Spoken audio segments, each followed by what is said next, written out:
বিছানা ঘুমিয়ে থাকো তাহলে দুটি সংখ্যার গুণফল 54, লসাগু 18, গসাগু কত? সুন্দরভাবে সূত্র কী হবে? দুটি সংখ্যার গুণফল সমান লসাগু গুণন গসাগু করলেই হয়ে গেল। আচ্ছা, অঙ্কটা করে ফেলি। দুটি সংখ্যার গুণফল সমান লসাগু গুণন গসাগু। এই যে চলছে ম্যাথ। তাহলে এখানে দিছে দুটি সংখ্যার গুণফল হচ্ছে 54, লসাগু কত?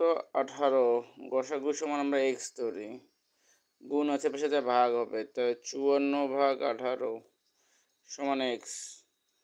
তাহলে 18 দুগুণে 3, 18, 54। অ্যান্সার তাহলে এক্স সমান 3।